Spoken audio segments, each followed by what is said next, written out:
ನಮಸ್ಕಾರ ವಿದ್ಯಾರ್ಥಿಗಳೇ, smile talk paramedical ಚಾನಲ್ಗೆ ಸ್ವಾಗತ. ಈ ವಿಡಿಯೋದಲ್ಲಿ KCET ರಿಸಲ್ಟ್ಸ್ ಬಗ್ಗೆ ಅನೌನ್ಸ್ಮೆಂಟ್ ಯಾವಾಗ ಆಗ್ಬೋದು, BSc ನರ್ಸಿಂಗ್ ಆಪ್ಷನ್ ಎಂಟ್ರಿ ಮತ್ತು ವೆರಿಫಿಕೇಷನ್ ಸ್ಲಿಪ್ ಅಂದರೆ ಏನು, ಇದು ಭಾಳಷ್ಟು ವಿದ್ಯಾರ್ಥಿಗಳಿಗೆ ಡೌಟ್ ಇರುವಂಥದ್ದು. ಸೊ ವೆರಿಫಿಕೇಷನ್ ಸ್ಲಿಪ್ ಬಗ್ಗೆ ತುಂಬ ಹಾವಳಿ ಆಗ್ತಾ ಇದೆ. ಸೊ ಅದಕ್ಕಿಂತ ಮೊದಲು ನೀವು ನಮ್ಮ ಚಾನಲ್ಗೆ ಹೊಸಬರಾಗಿದ್ದರೆ ನಮ್ಮ ಚಾನಲ್ನ ಸಬ್ಸ್ಕ್ರೈಬ್ ಮಾಡಿ, ಸಪೋರ್ಟನ್ನು ಕೂಡ ಮಾಡೋದನ್ನು ಮರಿಬೇಡಿ. ಯಾಕಂತಂದರೆ ಈ ಥರದ ಅಪ್ಡೇಟ್ಗಳನ್ನು ನಾವು ಕಂಟಿನ್ಯೂಸ್ ಆಗಿ ನಿಮಗೆ ಕೊಡ್ತಾನೆ ಇರ್ತೀವಿ. ಜೊತೆಗೆ ಬೆಲ್ ಐಕನ್ ಕೂಡ ಆ್ಯಕ್ಟಿವ್ ಮಾಡಿಟ್ಕೊಳ್ಳಿ, ಬಿಕಾಸ್ ಆಫ್ ನಾವು ಲೈವಲ್ಲಿ ಬಂದಾಗ ನಿಮಗೆ ಇನ್ಫಾರ್ಮೇಷನ್ ಸಿಗುತ್ತೆ.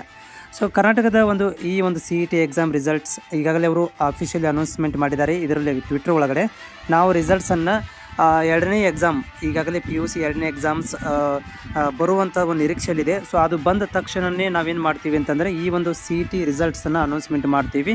ಸೊ ಅಲ್ಲಿ ತನಕ ಯಾವುದೇ ಥರದಂತಹ ಒಂದು ಅಪ್ಡೇಟನ್ನು ಮಾಡೋಕ್ಕೆ ಹೋಗೋದಿಲ್ಲ ಅಂತ ಅವ್ರು ಕ್ಲಿಯರಾಗಿ ಹೇಳಿಬಿಟ್ಟಿದ್ದಾರೆ ಕೇಳಿದವರು. ಹಾಗಾದರೆ ವಿದ್ಯಾರ್ಥಿಗಳು ಒಂದು ಏನಂತಂದರೆ ವೆರಿಫಿಕೇಷನ್ ಸ್ಲಿಪ್ ಹಿಂಗಂದ್ರೆ ಏನು ಅಂತ ಭಾಳ ಜನ ಕೇಳ್ತಾ ಇದ್ದಾರೆ. ವೆರಿಫಿಕೇಷನ್ ಸ್ಲಿಪ್ ಎದಕ್ಕೆ ಯೂಸ್ ಆಗುತ್ತೆ ಅಂತಂದರೆ, ಸೊ ನೋಡಿ, ನಿಮ್ಗೆ ಇವಾಗ ರ್ಯಾಂಕ್ ಲಿಸ್ಟ್ಗಳನ್ನು ಕೊಡ್ತಾರೆ. ಸೊ ಆ ರ್ಯಾಂಕ್ ಲಿಸ್ಟ್ ಮೇಲೆ ನಿಮಗೆ ಕಾಲೇಜ್ ಸೆಲೆಕ್ಷನ್ ಮಾಡ್ಕೊಳ್ಳಿಕ್ಕೆ ಆಪ್ಷನ್ ಎಂಟ್ರಿ ಅಂತ ಬಿಡ್ತಾರೆ. ಆನ್ಲೈನ್ ಮೇಲೆ ನಿಮ್ಗೆ ಕಾಲೇಜ್ ಸೆಲೆಕ್ಷನ್ ಬಿಡ್ತಾರೆ.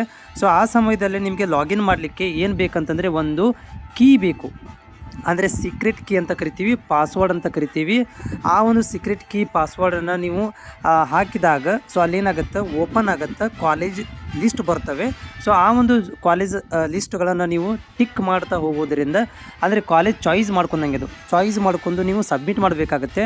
ಸೊ ಈ ಒಂದು ಚಾಯ್ಸ್ ಮಾಡ್ಕೊಂಡು ಸಬ್ಮಿಟ್ ಮಾಡಿದಾಗ ನಿಮ್ಗೆ ಏನು ಮಾಡ್ತಾರೆ ಅಂತಂದರೆ ಅದರಲ್ಲಿ ಒಂದು ಕಾಲೇಜನ್ನು ನಿಮಗೆ ನಿಮ್ಮ ಪರ್ಸೆಂಟೇಜು ಕಾಸ್ಟ್ ಬೇಸಸ್ ಮೇಲೆ ಅಲಾಟ್ಮೆಂಟ್ ಮಾಡ್ತಾರೆ. ಸೊ ಇದನ್ನು ಕಾಲೇಜ್ ಸೆಲೆಕ್ಷನ್ ಮಾಡ್ಕೋಬೇಕಂತಂದರೆ ನಿಮಗೆ ಒಂದು ಸೀಕ್ರೆಟ್ ಕೀ ಬೇಕು. ಅದು ಸೀಕ್ರೆಟ್ ಕೀ ಎಲ್ಲಿರುತ್ತೆ ಅಂತಂದರೆ ಈ ಥರದಂಥ ಒಂದು ವೆರಿಫಿಕೇಷನ್ ಸ್ಲಿಪ್ಪಲ್ಲಿರುತ್ತೆ. ಸೊ ಈ ವೆರಿಫಿಕೇಷನ್ ಸ್ಲಿಪ್ಪನ್ನು ಆಫಿಷಿಯಲಿ ಏನು ಮಾಡ್ತಾರೆ ಅಂತಂದರೆ ಅನೌನ್ಸ್ಮೆಂಟ್ ಮಾಡ್ತಾರೆ. ಅದಕ್ಕೆ ಏನಂದರೆ ಲಾಗಿನ್ ಮಾಡಿ ಡೌನ್ಲೋಡ್ ಮಾಡಿಕೊಳ್ಳಿಕ್ಕೆ ಹೇಳ್ತಾರೆ ನಿಮಗೆ. ಸೊ ಈ ಒಂದು ವೆರಿಫಿಕೇಷನ್ ಸ್ಲಿಪ್ಪಲ್ಲಿ ಏನೆಲ್ಲ ಇರುತ್ತೆ ಅಂತಂದರೆ ನಿಮ್ಮ ರ್ಯಾಂಕ್ ನಂಬರ್ ಇರುತ್ತೆ, ನಿಮ್ಮ ಹೆಸರು, ನಿಮ್ಮ ಕಾಸ್ಟು, ನಿಮ್ಮ ಏನಂದರೆ ಯಾವೆಲ್ಲ ನೀವು ಅಪ್ಲೈ ಮಾಡಿದಿರಿ ಕೋರ್ಸ್ಗಳನ್ನು ಇರ್ತವೆ. ಆಮೇಲೆ ಇದರೊಳಗೆ ಸೀಕ್ರೆಟ್ ಕೀ, ಸೀಕ್ರೆಟ್ ಪಾಸ್ವರ್ಡ್ ಅಂತ ಇರುತ್ತೆ, ಹೌದಾ. ಸೊ ಇವೆಲ್ಲಗಳು ಇದರಲ್ಲಿ ಇನ್ಕ್ಲೂಡಿಂಗ್ ಇರ್ತವೆ. ಸೊ ಇದನ್ನು ಇಟ್ಕೊಂಡು ನೀವೇನು ಮಾಡಬೇಕಂತಂದರೆ first round, second round, third round, fourth round, ಎಷ್ಟು ರೌಂಡ್ ಬರ್ತವೆ ಈ ಕಾಲೇಜ್ ಸೆಲೆಕ್ಷನ್ಗೆ ಮಾಡ್ಕೊಳ್ಳಿಕ್ಕೆ, ಆ ಒಂದು ಪ್ರೊಸೆಸ್ ಒಳಗಡೆ ನೀವು ಏನು ಮಾಡ್ಬೋದು ಅಂತಂದರೆ ಈ ಒಂದು ವೆರಿಫಿಕೇಷನ್ ಸ್ಲಿಪ್ಪನ್ನು ಯೂಸ್ ಮಾಡಿಕೊಂಡು ಲಾಗಿನ್ ಮಾಡಿ ಕಾಲೇಜನ್ನು ಎಂಟ್ರಿ ಮಾಡಬೇಕಾಗುತ್ತೆ. ಇದು ಅಬೌಟ್ ಅಂದರೆ ವೆರಿಫಿಕೇಷನ್ ಸ್ಲಿಪ್ ಬಗ್ಗೆ ಭಾಳ ಜನ ಕೇಳ್ತಾ ಇದ್ರಿ, ವೆರಿಫಿಕೇಷನ್ ಸ್ಲಿಪ್ ಬಗ್ಗೆ ಮಾಹಿತಿ ಕೊಡಿ ಅಂತ.